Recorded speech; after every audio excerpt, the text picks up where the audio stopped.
A Bíblia diz que o maior ato de poder que foi realizado no universo foi na cruz do Calvário. Não foi? Não há outro. Tudo está incluído ali. Tudo. A igreja, reino, eternidade, passado, futuro, tudo está lá. Mas se você ler 2 Coríntios capítulo 13, Paulo diz: Cristo foi crucificado em fraqueza. Sabia disso? Mas, irmão, você pode estar certo. Um momento vai chegar em que você vai ter que ter o poder para dar a sua vida. Se Deus manifesta na nossa vida, Deus é amor, irmão, isso é o que vai perdurar por toda a eternidade. O que é isso, irmãos? Em Filadélfia. É amor fraternal. Tá vendo, irmão? Esse Filadélfia que nós estamos, nós queremos viver, que nós estamos querendo viver dentro dessa realidade, irmão, e inclui todos os irmãos, indistintamente, irmão. Irmão, é um privilégio. E não esqueça, irmão, se o Senhor deu a visão para uns poucos, sabe para quê? É para você chegar no Rio Jordão, as águas da morte estão passando, é para você, que é o levita, coloque o pé e faça as águas da morte parar, para que os outros possam passar.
veio a palavra do Senhor a Jonas, filho de Amitai, dizendo: Desponte, vai à grande cidade de Nínive e clama contra ela, porque a sua malícia subiu até mim.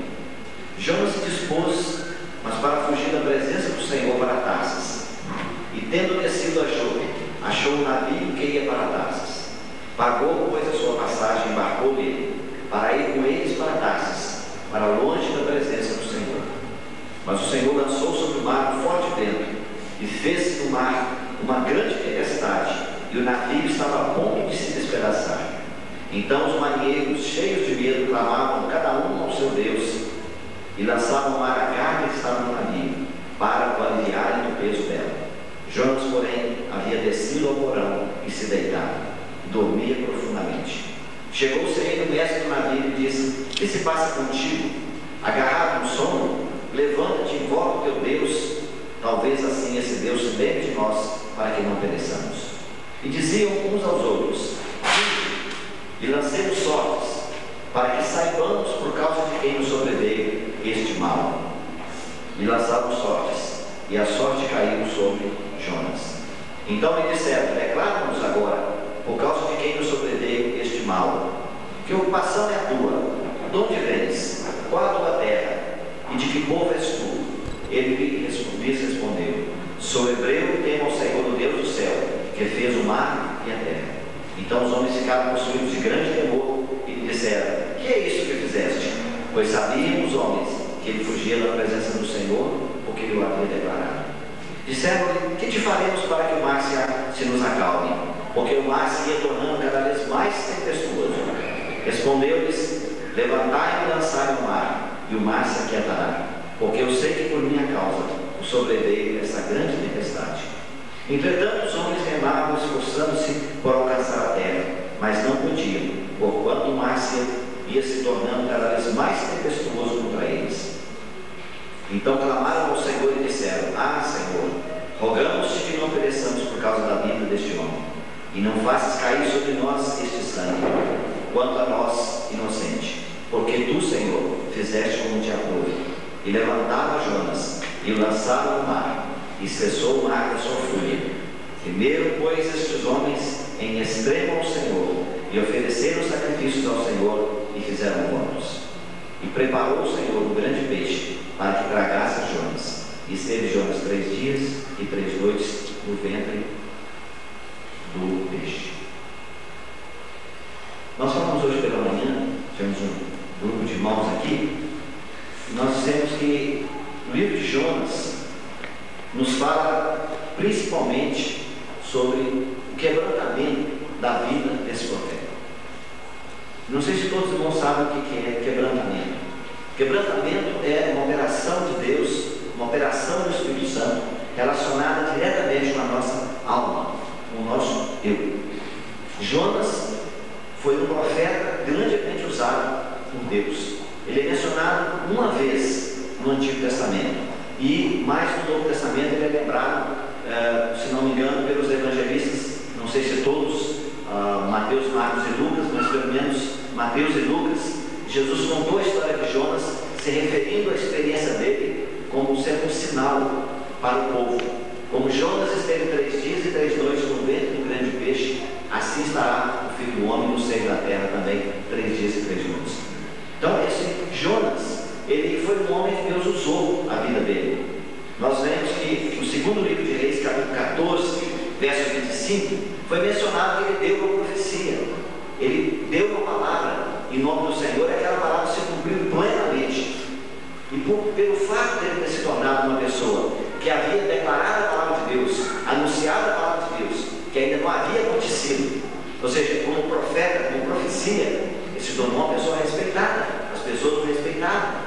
Ele se tornou uma pessoa que os outros o consideravam o servo de Deus. Mas como acontece com a vida de todos nós, Deus sabe onde nós precisamos ser tratados.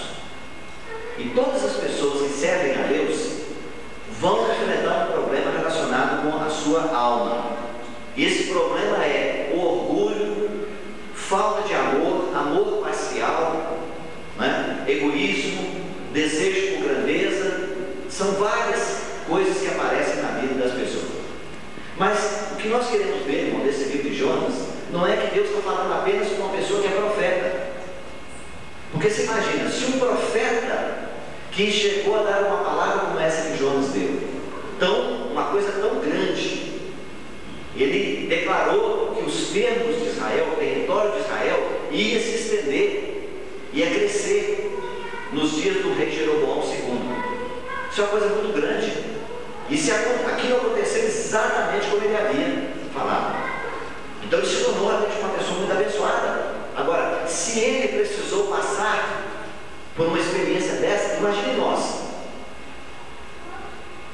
Quando você lê o livro de Hebreus, está escrito lá no capítulo 7, que Jesus, capítulo 5, ele diz que Jesus, sendo filho, ele aprendeu a obediência pelas coisas que ele padeceu. Jesus aprendeu a obediência. E nós?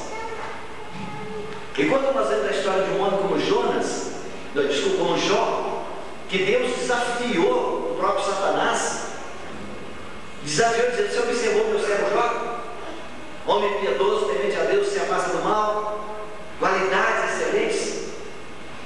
Todavia, Deus tinha alguma coisa para realizar na vida do Jó. E nós sabemos que isso era relacionado com a alma dele. Para aqueles que não sabem, o homem é formado de espírito, alma e corpo.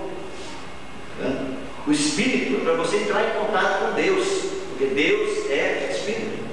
A alma é a sua personalidade, é mente, emoção e vontade. E o corpo, para você entrar em contato com as coisas que foram criadas, com a matéria. Quando nós somos salvos, Deus salva o nosso espírito. Deus vivifica o nosso espírito amor. Deus nos dá novo espírito. E o Espírito de Deus vem morar no nosso espírito. Isso também se chama novo nascimento. Você nasceu de novo. Você agora é um filho de Deus. Seu nome está escrito no livro da vida. Mas a obra de Deus parou? Não, não parou. A obra de Deus ainda tem que continuar. O Espírito Santo tem que avançar para sair do nosso espírito e atingir a nossa alma. E os irmãos vão descobrir que a maioria dos problemas, a grande parte dos problemas na igreja com o povo de Deus, não é relacionado com o pecado. Nem todos vivem cometendo pecado de imoralidade. Ninguém vive praticando pecado de roubo, de bater nos outros, matar alguém. Não, são coisas raras.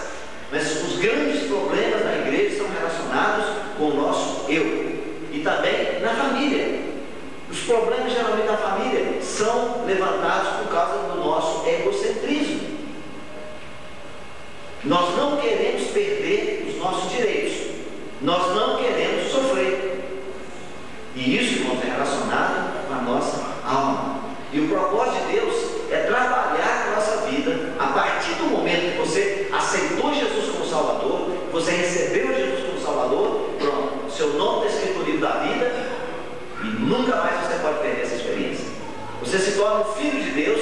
E esse parentesco com Deus nunca mais pode acabar. Nunca mais. Assim como você não perde parentesco com a sua família aqui da terra, muito mais, você não pode perder o parentesco com a família espiritual. Tá certo? Mas o problema é que a obra de Deus não parou. Irmãos, o alvo de Deus para nós qual que é? É que Ele quer ter uma noiva que se veste de linho fino, puro e resplandecente, que são os atos de justiça dos santos. Santos aqui somos nós, não sabe? Na Bíblia, a palavra santo não aponta para ninguém especial. Você pega as cartas de Paulo e diz aos santos em Corinto. Irmãos estavam cheios de problemas e chamam de santo, porque são separados, foram tirados do mundo. Mas Deus quer nos levar para esse alvo. Infelizmente, o que a igreja tem pregado nas últimas décadas? É que você deve ser crente para você ser abençoado. Torne-se crente para resolver seus problemas. Isso não é verdade. Isso não é a chamada de Deus. A chamada de Deus é que você crê no Senhor Jesus, sem dúvida nenhuma, você vai ser livrado da condenação do inferno. Deus pode te dar muita coisa boa, mas não pense que você não tem sofrimento, não, porque a vida do cristão é uma vida difícil. Aliás, não é a vida difícil, é uma vida impossível de ser vivida, se nós quisermos viver com os padrões de Deus. Então Deus está trabalhando, irmãos, desde o início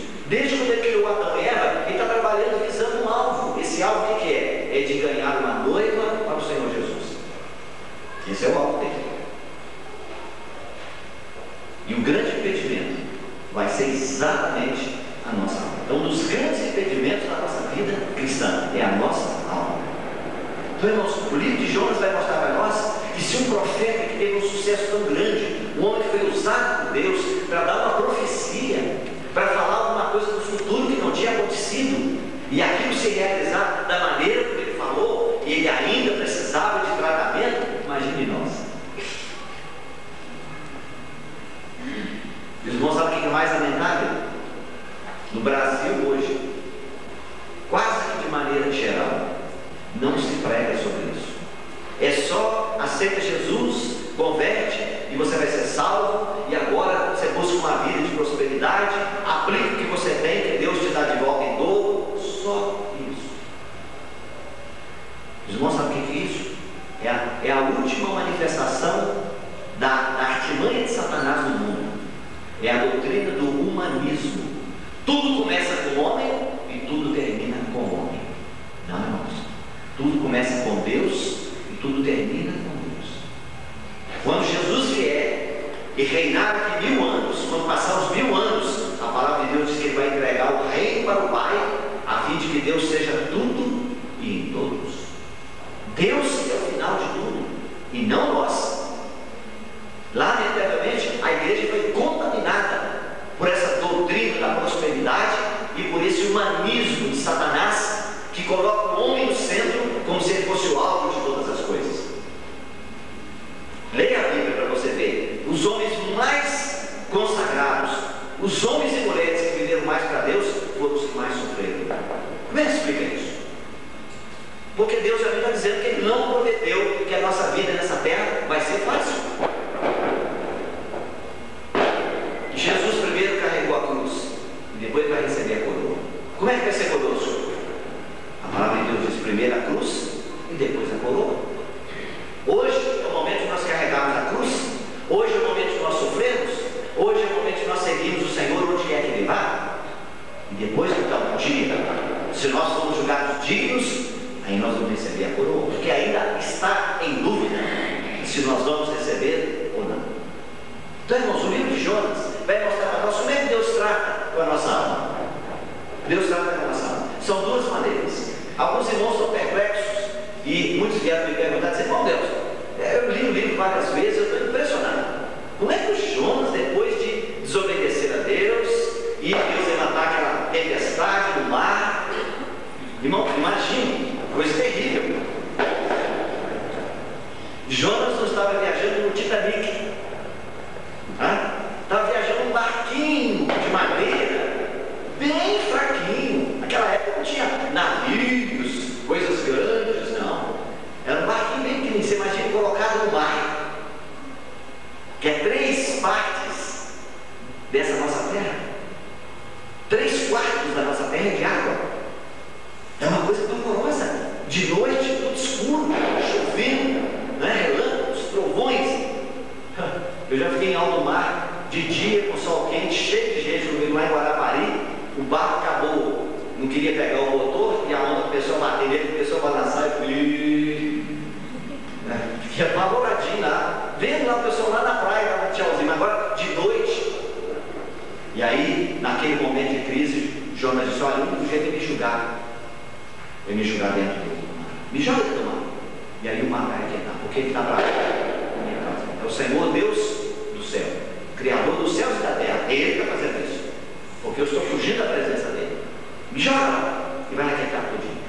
Ele foi julgado, Deus preparou o peixe, e o peixe foi lá e engoliu Jonas. Jonas morreu lá dentro do peixe. O espírito dele e a alma se separaram do corpo. E aí então, lá no Sheol, na vida além do túmulo, o corpo dentro do peixe e a alma e o espírito dele foram embora. No paraíso. Tá vendo? E lá então ele ora dizendo, nossa Senhor, me arrependo, Senhor. Eu não quero fugir mais, Senhor, eu vou te obedecer. O Senhor pegou o peixe, cuspiu Jonas, cuspiu Jonas lá, já cuspiu diretamente lá na praia de mim. Você vai para mim? Então tá, eu vou te levar. Você pegar o barco, não tem outro barco especial para te levar. O peixe levou ele lá e cuspiu, e ele saiu pregando 3 dias. Ainda 40 dias e ninguém será destruído. E aí o povo se arrependeu, o rei, toda a nação, os animais tinham se vestido de saco ninguém podia beber, ninguém podia comer nada, arrependimento genuíno, verdadeiro. Jonas saiu da cidade entristecido por ver aquela situação, e foi lá para cima do monte e ficou lá esperando para ver se não tinha um jeitinho de Deus mandar fogo do céu para destruir aquela cidade. Aí os irmãos perguntaram: Deus, como é que pode? Jonas passou por toda aquela experiência.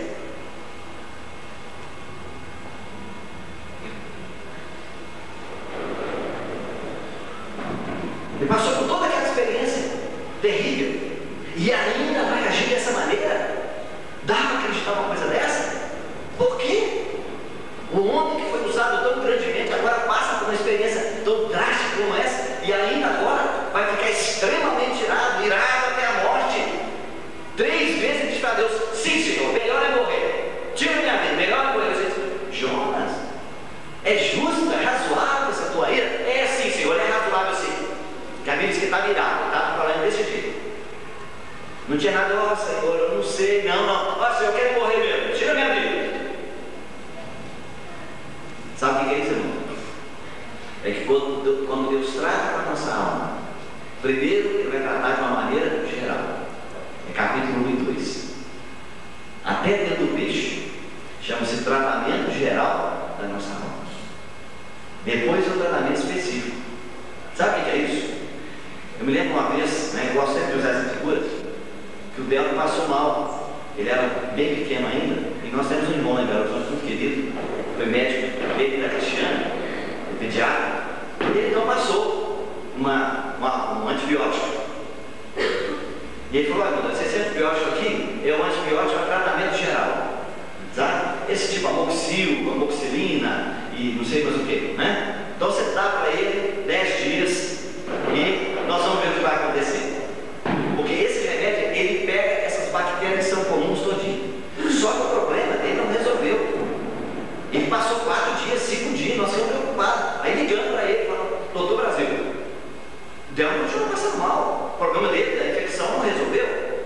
Então é uma bactéria especial. Nós temos que dar um antibiótico especial. Aí o tratamento agora é específico. E tendo tanta experiência, né? Ele falou: olha, o nome dessa bactéria é Shigella. Nunca esqueci o nome. É a Shigella. E aí então ele passou um medicamento que é específico para Shigella. Ele tomou uma dose e a infecção cortou. Então, irmãos, estão vendo? Deus trata com a nossa vida assim. No início, Ele dá um antibiótico que pega aquelas coisas que são gerais na nossa vida. E aí a gente fica achando que resolveu tudo. Sabe? Mas tem um monte de coisinhas escondidinhas lá no fundo que nem mesmo Jonas podia imaginar. Como nós vamos ver no final do capítulo 4, é a revelação de Deus para mostrar o tratamento com a alma no sentido específico do Jonas. Sabe, aqueles irmãos que tiveram a oportunidade de ler, e que já leram o livro do irmão Stephen com o Cântico dos Degraus, ele menciona isso lá. Há um capítulo que fala sobre o tratamento geral da alma e depois o tratamento específico. Então, irmãos, é isso que Deus vai fazer na vida do Jonas, não é? Nós mencionamos para os irmãos aqui o seguinte, que quando Deus quer tratar conosco, Ele geralmente coloca alguma coisa na nossa mão. Ele nos dá alguma coisa, Ele põe alguma coisa na nossa mão, tá vendo? E depois um dia Ele vai tirar para mostrar para nós quem nós somos. Aqui não estamos falando de pecado, não tem irmão que fala: então Deus colocou um pecado na minha mão. Não estou falando de pecado. Nós estamos falando de um profeta, de um homem que serve a Deus, que não pecou. Ele apenas disse: Senhor, eu não quero entregar a cidade de Nínive. Desobedeceu, é pecado, mas não tem nada a ver com pecado imoral, pecado grosseiro, pecado baixo. Está vendo? Então, irmãos, hoje o Senhor tem uma chamada para a nossa vida. Todos nós temos. Todos nós temos uma chamada do Senhor. Todos nós temos um compromisso. Todos nós temos uma tarefa. Todos nós temos um dom. Todos nós temos alguma coisa para fazer. Olha, no mínimo, você tem que ter compromisso com a igreja. No mínimo. Se você é uma pessoa que não tem compromisso com os cultos da igreja, você já está no lugar do Jonas. Você já é um desobediente. Não estou falando se você tem compromisso, se você tem obrigações, se você não pode vir, não estou falando disso. Mas se você simplesmente é uma pessoa que não cumpre com o seu compromisso com Deus, você já falhou. Não estou entendendo? Eu quero falar de maneira geral, porque alguns ficam estudando e dizem: ainda bem que eu sou profeta. graças a Deus. Não. Vamos passar aqui um pente fino, tá? Para não escapar ninguém. Todo mundo vai ter que ser levado diante dessa questão. Então, irmãos, olha, Deus, Ele vai chamar a nossa atenção. Ele vai nos mostrar a nossa responsabilidade. Ele vai dizer para nós se nós estamos cumprindo a vontade dEle ou não. E aí, então, Ele vai começar a cobrar aquilo que nós estamos fazendo. Aí veja, a palavra do Senhor veio a Jonas. Capítulo 1, versículo 1. Capítulo 3. Veio a palavra do Senhor a Jonas e segunda vez. Ah, irmão, olha, ao irmão que diz o seguinte: se Deus não tivesse a segunda chamada para nós, todos nós ficaríamos no meio do caminho. Todos nós ficaríamos no meio do caminho. Graças a Deus, que Deus sempre tem a segunda chamada. Está vendo? Se eu perguntar, se você sai, faça um teste para você ver. Sai perguntando para os irmãos que você entende, que conhece a Bíblia, que lê a Bíblia, que estuda a Bíblia. E sai perguntando para ele. Sai perguntando para os pastores que você conhece: pastor, onde está a chamada do Abraão na Bíblia? Eu vou te adiantar, capítulo Gênesis. Está vendo? Onde é que está a chamada do Abraão? Se você lê a Bíblia e sabe, sem abrir a Bíblia. Alguém sabe? Sabe não? Hã? Não, capítulo. Sem variavelmente, vamos dizer que é capítulo 12. Mas se você estudar a Bíblia direitinho, Gênesis com Atos capítulo 7, você vai descobrir que ali não está a chamada do Abraão. A primeira, é a segunda chamada.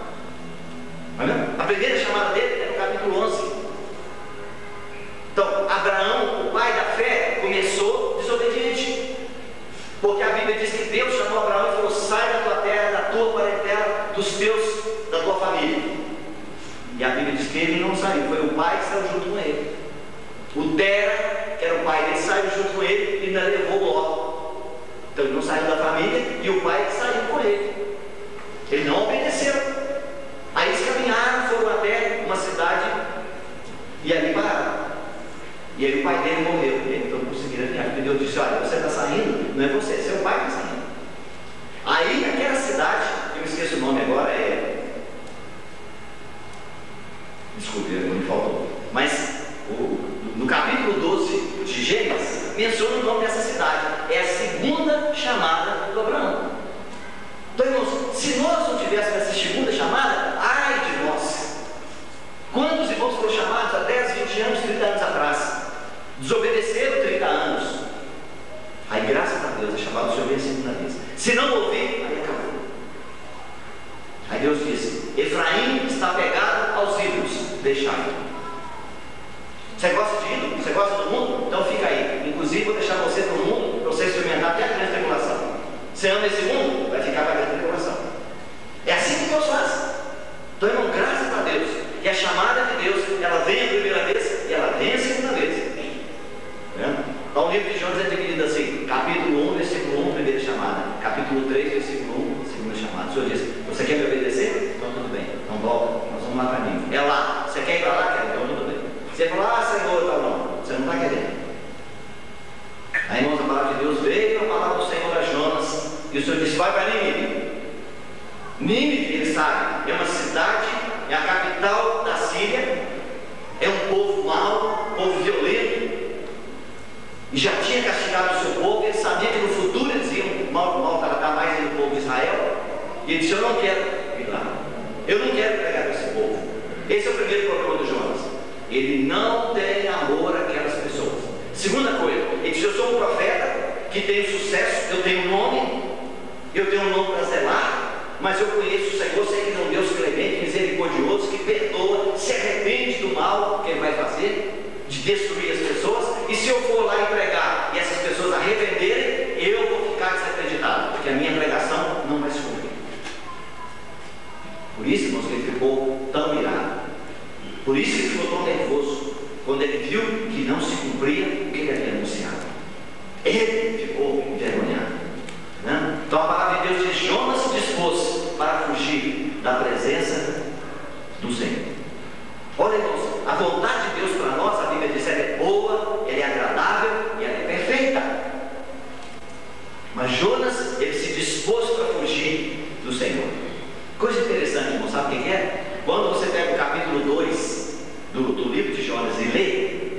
você pode ver quantos versículos que ele citou do Salmo.